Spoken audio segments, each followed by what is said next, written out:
Thank you for joining us today. We're looking forward to learning more about your personal experiences, especially the challenges that you've overcome and how that has shaped your mindset as a teacher. In elementary classrooms, many students come to school with invisible struggles. We're interested in how you recognize those struggles, respond with empathy, and still hold students to those high expectations that are important for learning. We'll begin with a warm-up followed by 3 content-based questions. Are you ready? Yes, sir. Awesome. Question 1. Teaching often draws from who we are as people. Can you share a time in your life when you faced a meaningful challenge and how working through it has influenced the way you show up in the classroom today?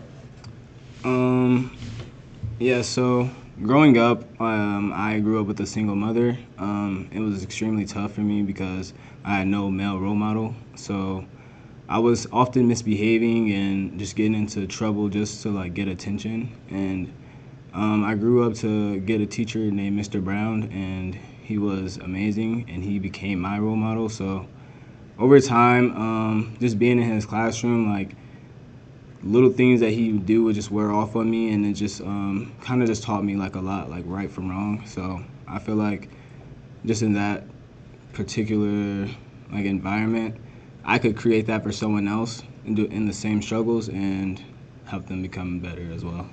Awesome. Recognizing struggles in students. Not all students are academic. Sometimes students are dealing with things that we don't immediately see. How do you notice when a student is struggling emotionally or behaviorally or in some other way? And what are some of the steps you take to build trust and offer support while still getting them to engage in the learning? That's a great question. So some things that I could notice are acting out, just not staying on task, or just being overly disruptive. And some ways that I can help that student is pull them to a side or maybe have a conference with their parents and just to see what's really going on back at home and see what we could do to allow them to have success in the classroom. I would do this by showing them that I support them in anything and just let them know that I'm standing behind them and I'm willing to support them through whatever struggles they're having. Awesome. Question number 3 is about creating a culture of support and yet also accountability. Supporting student doesn't mean lowering expectation. It means meeting them where they are to meet expectations. How do you create a classroom environment that's both compassionate and structured? And can you share how you would respond to a student who's acting out due to outside stress while still reinforcing the responsibility and learning goals they have to come to school as a student?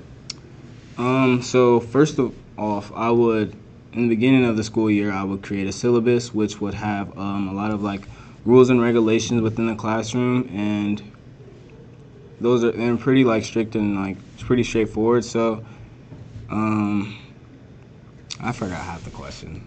Can you see it up there a little bit? I can't see that far. Okay, so it basically says, how do you create a classroom that's both compassionate and yet structured and hold students accountable?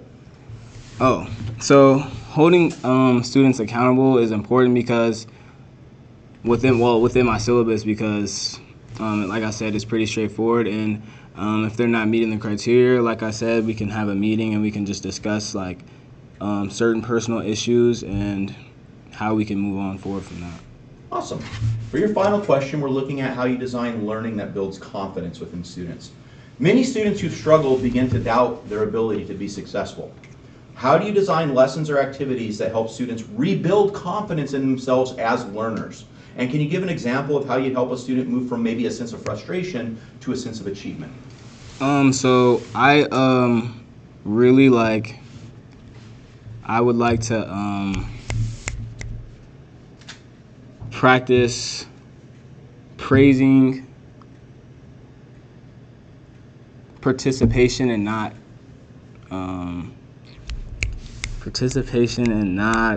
oh my gosh, what is the word I'm looking for?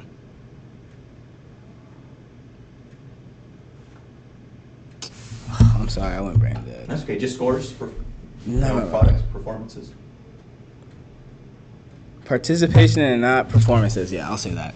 Participation, not performances. That way that in the classroom, instead of always getting it right, the answer right, like they can be okay to like make mistakes because you grow from mistakes. And I want to create like a shame-free environment so that in case you do get it wrong, like your peers and your classmates won't make fun of you or bash you. Like everyone's going to be encouraging and allow you to like not be afraid to mess up.